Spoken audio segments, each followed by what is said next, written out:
Hopefully you've already watched a video tutorial on how to solve linear systems using substitution, and this worksheet goes alongside with that video.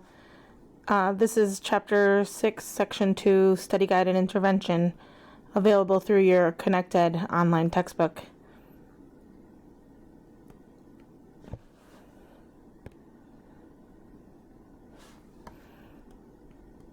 Questions number 1, 2, 4, 6, 10, and 11 were assigned to you, particularly because they all have integer solutions.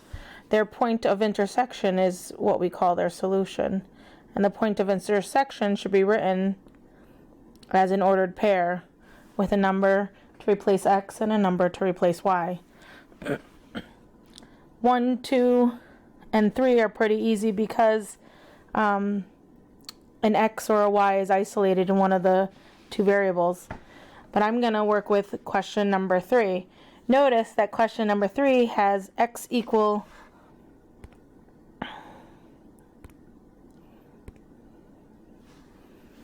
2y minus 3, and the other equation says x equals 2y plus 4. Well, notice these are each x. So why not set the two equal to each other? Kind of like the transitive property. If student A is the same age as student B, and student B is the same age as student C, then you can conclude that student A and student C are also the same age. So if x equals 2y minus 3 and x equals 2y plus 4, then 2y minus 3 is equal to the value of 2y plus 4. So I'm going to use that as my substitution. Take this first 2y minus 3 and set it equal to 2y plus 4. Now I need to isolate my y, that's my goal. But if I add 3 to both sides, I end up with 2y equals 2y plus 7. Well, if I subtract 2y from both sides, I end up with 0 equals 7. And that's certainly not true. 0 does not equal 7. So there's no point of intersection. Okay? On question number 5, I'm going to take that top equation and rewrite the equation in terms of x. So in order to write it in terms of x, I have to move this negative 4y to the other side of the equation. Well, if I move it to the other side of the equation, the negative 4y becomes positive 4y. And I had a positive 1, so I write it as plus 1. Now I'm going to use substitution and take that 4y plus 1 and replace the variable x with it in the second equation. So instead of 2x minus 8y equaling 2, I'm going to have 2, and I'm using brackets instead of parentheses, which is okay. All right? They imply the same thing. It's a grouping symbol. So 2 times the quantity 4y plus 1 minus 8x equals 2. And again, my goal is to get y all by itself. Well, I have a 2 outside the bracket. Have to distribute, just like I would if there were parentheses. 2 times 4y is 8y, plus 2 times 1 is 2, minus 8y equals 2. Well, I can combine like terms, and guess what? I have an 8y and a negative 8y, which cancel each other out. So then I have 2 equals 2. Well, that's a true statement. And since that's a true statement, I have what's called infinite solutions. And it's infinite solutions, or infinite POIs, points of intersection, because the lines are overlapping. They not only have the same slope, but they also have the same y-intercept. Okay, and you can see that because x minus 4y equaling 1, if you were to multiply the entire equation by 2, or double it, you get 2x minus 8y equals 2. So one of them is the factor of the other. Okay, moving on to question 7.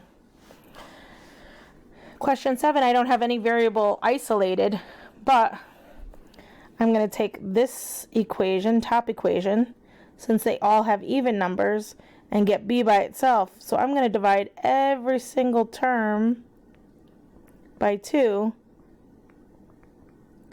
to get b equals, instead of 6a, it's going to be 3a, and instead of 14, it's going to be 7.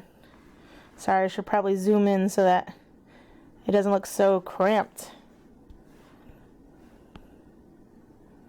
Can you see question 7 a little better that way? All right. So now that I've solved for b, I'm going to replace b in the bottom equation. But be careful, there is that minus sign out in front, so I'm going to treat it as 3a minus the quantity 3a minus 7, close parenthesis, equals 7. Now just remember, there's an invisible 1 out in front of here, and it's a negative 1 because of that minus sign, and I will have to distribute that negative 1. Okay, let's solve for a. Drop down the first 3a, because we can't take 3a minus 1. We have to distribute that negative 1. Negative 1 times 3a is negative 3a. Negative 1 times negative 7. Negative times a negative is a positive. Equals 7. Well, combine like terms. 3a and negative 3a cancel each other out. So there's nothing there. 0 plus 7 is the same as 7. 7 equals 7. Again, once it is a true statement, right? We have infinite solutions because they are overlapping lines. Now question number 8. Gotta move over here a little. Question number 8, I could solve for x or y in the first equation, and in the second equation I could get rid of the 2, get y by itself, because all of the coefficients are a 2. So in this case it doesn't matter. For our purposes, I'm just gonna rewrite this bottom equation. I'm going to divide everything by 2, and I can do that as long as I treat both sides equally. So y can be negative 1x, or I can just write it as negative x plus, and 2 divided by 2 is 1. So I can take this negative x plus 1 and replace y in the first equation this time. So you don't always have to substitute into the second equation. You can substitute into the first equation. So instead of x plus y, it's going to be x plus the quantity negative x plus 1 equal to 16. Okay, well, I'm adding this quantity, and so it's just a positive 1 that I'm distributing, so it doesn't change anything on the inside of the parentheses. So positive 1 times a negative x is a negative x. Positive 1 times a positive 1 is positive 1. Be careful, it's not positive 2, as some of us might have thought. All right, x and a negative x are like terms, so I'm going to combine them. Become 0. 0 plus 1 is 1. Does 1 equal 16? Absolutely not. So there is no solution. You can write no solution, or you can write no POI, point of intersection. And there's no solution because the lines are parallel.